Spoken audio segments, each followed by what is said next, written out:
Hello there, my name's Annette with Sunbeam Fabric Art. Welcome to my channel. Today I wanted to tell you that I made my first ever 3-yard quilt. I have seen a lot of 3-yard quilts and I have admired them from a distance. I have never specifically picked out 3 yards of fabric to make a 3-yard quilt.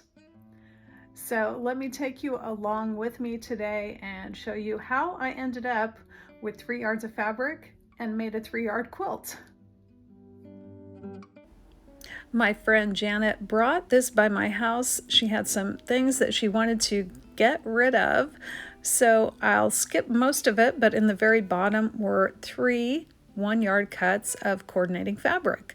We've got a dark, a medium, and a light colored fabric, and these are all in colors that I like. Once I realized I had a light, a medium, and a dark, I started thinking about ways I could use up this fabric to make a charity quilt. For each 1 yard of fabric, I went ahead and cut off those selvage edges first. Next, I got out my Stripology extra large ruler and I cut 3-inch wide strips using this ruler. I ended up with 6 strips that were 3 inches wide by width of fabric.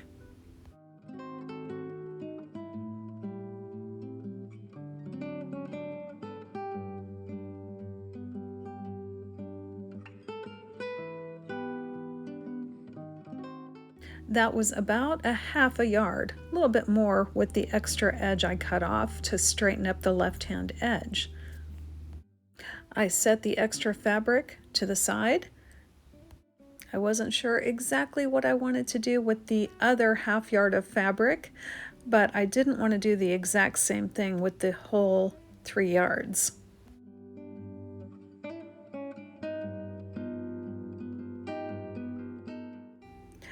The first thing that came to mind when I saw that I had a light, a medium, and a dark was a basic fence rail block.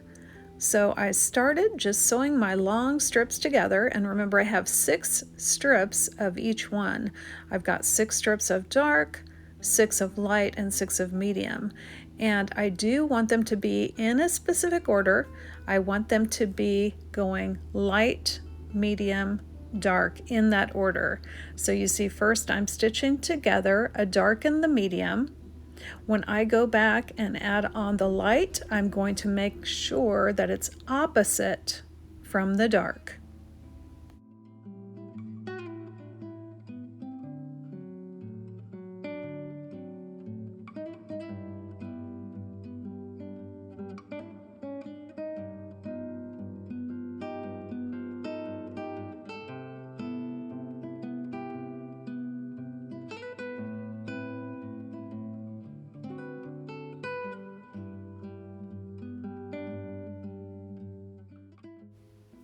When I'm sewing long strips together, it's just my habit to flip these strips around the opposite way when I get ready to stitch on the next set.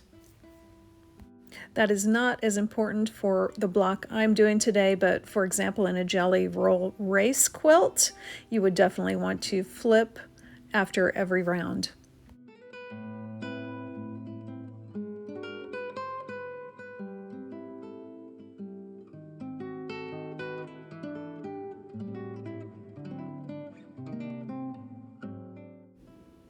Here is a look at those dark, medium, and light strips stitched together.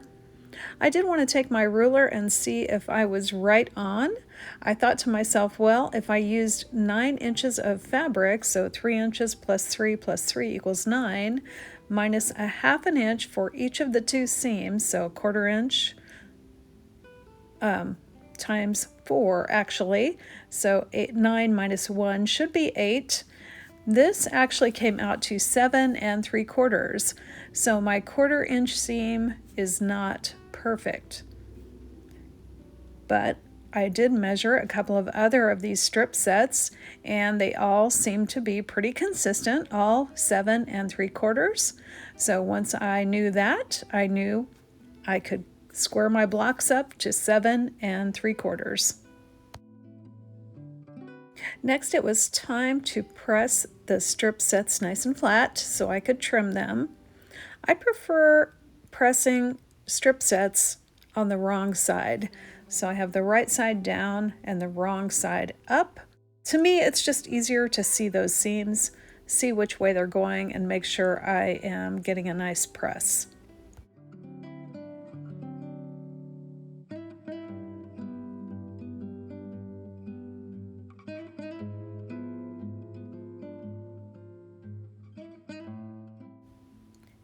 Now it was time to trim these strip sets to 7 3/4 inches. I lined up my left edge of my ruler with a little overlap there. I trimmed the right hand side and the top side.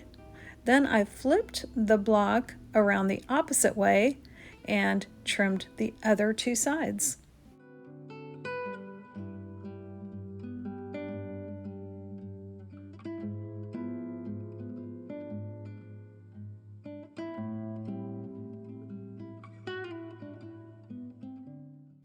The 7 3/4 height of these strip sets was so consistent, I didn't even need to trim the top and the bottom. I just started trimming left and right.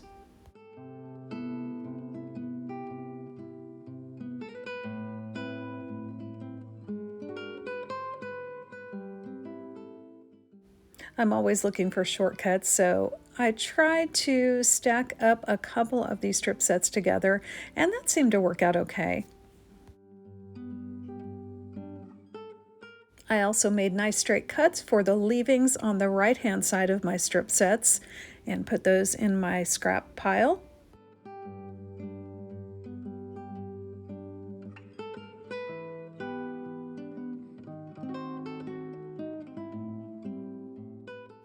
Once I had them all trimmed, I double-checked my count of blocks. I got 5 from each strip set, and I had 6 strip sets. That is a total of 30 of these blocks. There are so many different ways to do a fence rail block, a layout.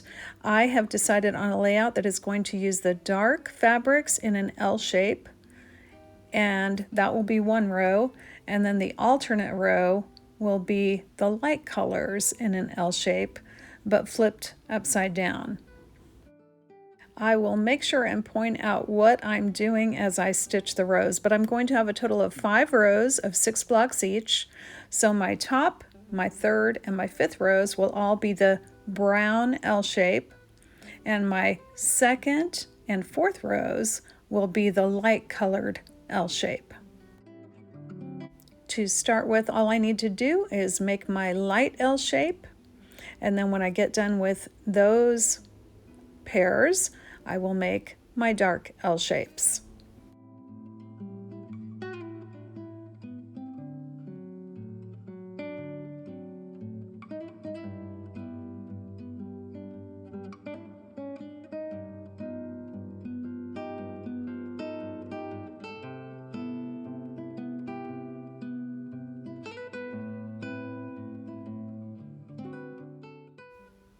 Once I got done stitching those L shapes into pairs, I decided to go ahead and put rows together without chain piecing. I'm going to start with this pair that is a light colored L shape, and I'm going to add the next pair, keeping that L shape going the same direction. I'm going to put those two pairs together without breaking the thread.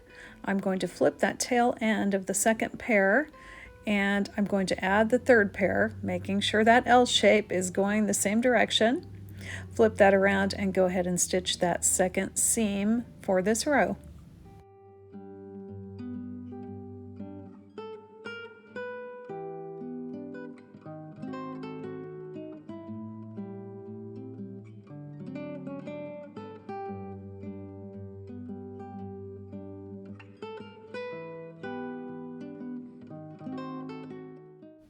Now, if you remember, I am doing 3 rows where the L shape is dark and 2 rows where the L shape is light. To get the look I want, I am going to flip the light L-shaped row upside down. And here you can see those brown L shapes on row 1 are right side up. The light colored L shapes on row 2 are upside down, but it makes this interesting stair-step pattern. For stitching these rows together, I did not use pins or clips. I didn't feel like I needed them. It's such a small area with just 3 halves of a yard. It's not a full quilt yet. I was able to nest the seams between those blocks just as I went along.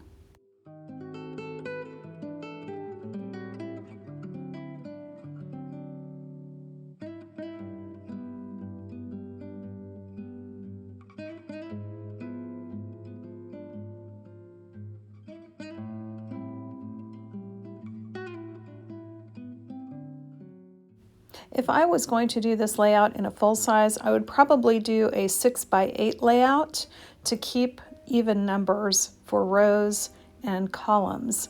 It's a lot easier to sew pairs together, and it's a lot easier to sew 2 rows together.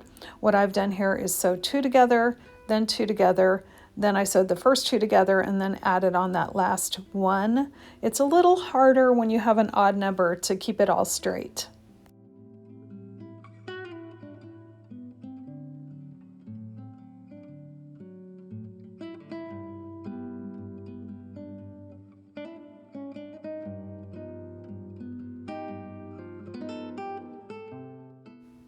Now that I've got the center portion of this quilt done, I've got to decide what to do with these 3 half-yard cuts that I have left.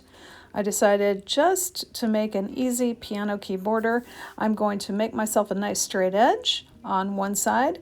Then I am going to be cutting 2.5-inch strips. Sometimes I like to cut 5 inches first and then subcut that into the 2.5. And sometimes I just cut 2.5. I did stack up all 3 cuts of fabric that were half a yard, and I'm cutting through 6 layers here, but once I'm done, I'm done.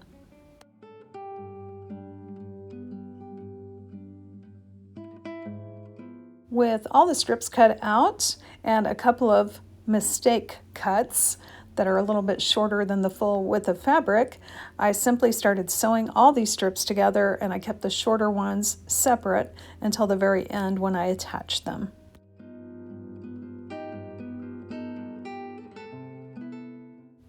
Now I purposefully made these strips a little bit skinnier than my fence rail strips.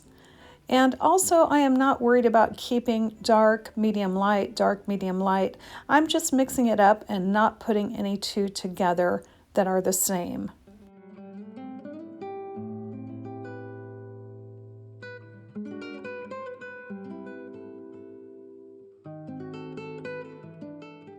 Here's a look at all those strips stitched together. I've got the little short on the right-hand side and some medium length in the middle, and then all the longest strips are on my left.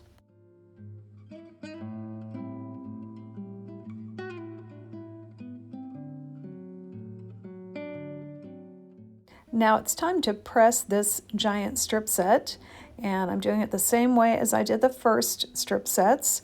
That is, the wrong side of the fabric is up facing me.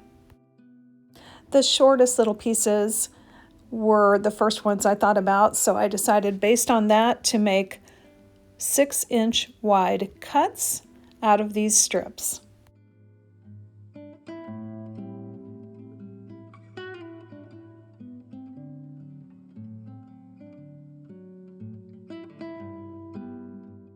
Once I had that all cut into strips, I went to the sewing machine and joined all the strips together end to end.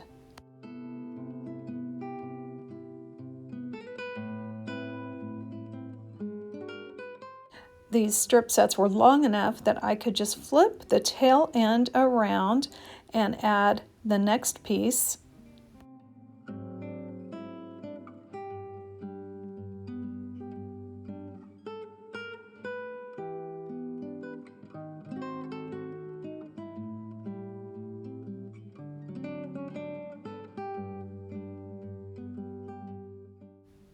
Once I got done attaching all these strips together, I knew that was enough to go all the way around the outside of the center part with the fence rails, but if I set those next to each other, there just wasn't any pop, there wasn't any contrast.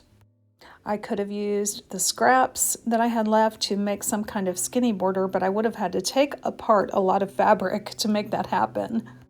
I have so many 2.5 inch strips left over from when I've quilted quilts, and I have leftover backing. I cut that into usable pieces. I had this beautiful turquoise fabric, and it is very long. Each piece is about 75 inches long. I took 4 of those out of my stash, and I thought this would be a great inner border dividing up the fence rails from this outer piano key border. I joined those 4 pieces together with 45-degree angle stitching. I trimmed off the extra triangles, and then I pressed those seams flat.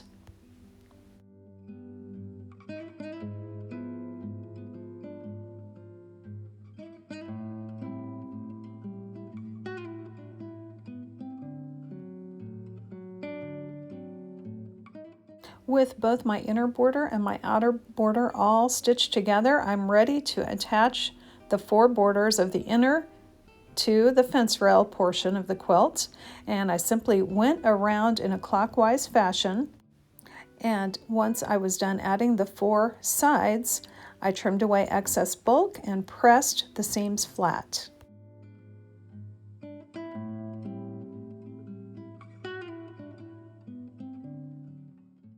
Next, it was time to add the piano key border, and again I just did one side at a time, attached it, and trimmed off what I didn't need and started on the next side, working my way clockwise around the quilt. Once all 4 sides were attached, I trimmed away bulk from the seams, pressed the border seam nice and flat, and the very last thing I did was square up the 4 corners.